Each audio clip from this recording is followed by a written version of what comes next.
शादी के बाद मुझे पता चला कि मेरी बड़ी ननद ने अभी तक शादी नहीं की है। मुझे बहुत अजीब लगा। उम्र भी ढल रही थी। फिर कुछ दिन बाद ही मैंने देखा मेरी ननद रोज रात को घर से बाहर जाया करती थी और चुपके से आकर कमरे में चली जाती।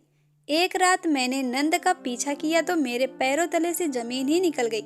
मेरी ननद तो गांव से बाहर एक टूटे से घर में कावेरी कुछ काम से भाभी के कमरे में जा रही थी कि कुछ आवाजें सुनकर दरवाजे पे ही रुक गई और सारी बातें सुन ली। फिर कावेरी कमरे में जाकर बोली, भाभी आपको भी अच्छे से मालूम है कि शादी तो मेरी आज से कई साल पहले ही हो चुकी होती, लेकिन शायद किस्मत को कुछ और ही मंजूर था। मम्मी पापा दुनिया से जाने से पहले ही मेरा रिश्ता तय कर गए थे, लेकिन उनके अचानक हादसे में हुई मौत ने मेरा जीवन ही बदल दिया।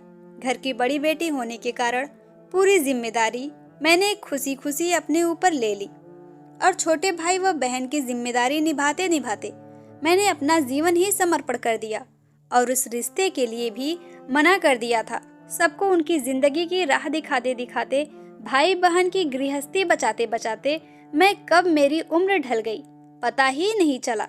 और वो वक्त ही ऐसा था कि कभी शादी या जीवन साथी की जरूरत ही महसूस नहीं हुई।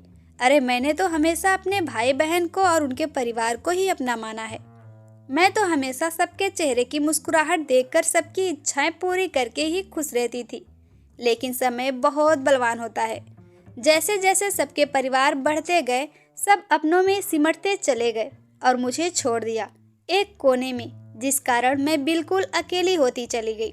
दुनिया की नज़रों में तो मैं एक भरे पूरे परिवार के साथ रहती हूँ, लेकिन परिवार में मेरे साथ क्या होता है? जिसे मतलब होता है बस उतनी ही बात करता है। हंसी मजाक सलाह मशवरा अब सब अपने कमरे में करते हैं।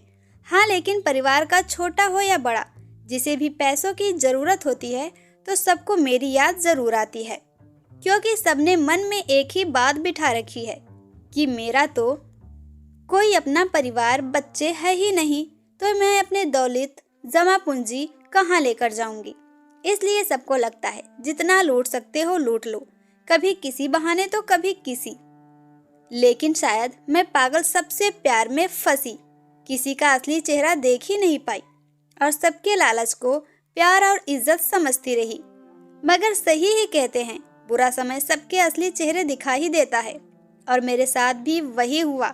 अस्पताल के बिस्तर पर अकेली पड़ी रही, लेकिन मजाल है किसी के पास मेरी देखभाल तो दूर, 2 पल बैठने का भी समय न था। रास्ते में बेहोश हो गई। पड़ोसी ने अस्पताल पहुंचाया। खबर करने पर भी कोई परिवार से नहीं पहुंचा।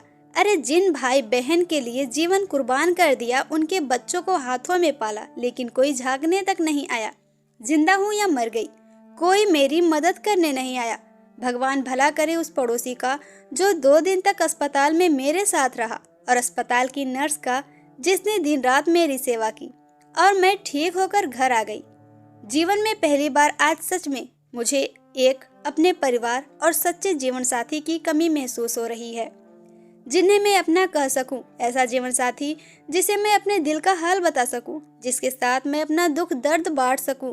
इसलिए अब मैंने फैसला ले लिया है कि बहुत सोच लिया दिखावटी अपना कहने वालों के बारे में, इस परिवार के बारे में। आज से मैं बस अपने बारे में सोचूंगी, अपना घर बसाऊंगी, अपनी जिंदगी का हर पल अपने लिए जीऊंगी।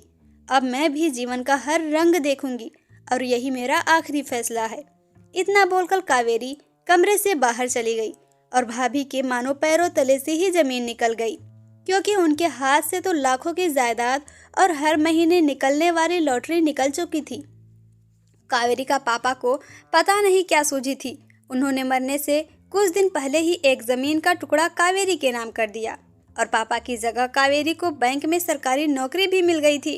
अब कावेरी ने खोज शुरू की और कुछ समय में ही उसे एक अच्छा लड़का हम उम्र मिल गया और उन्होंने तुरंत शादी कर ली। भाई भाभी उसका मुंह ताकते ही रह गए।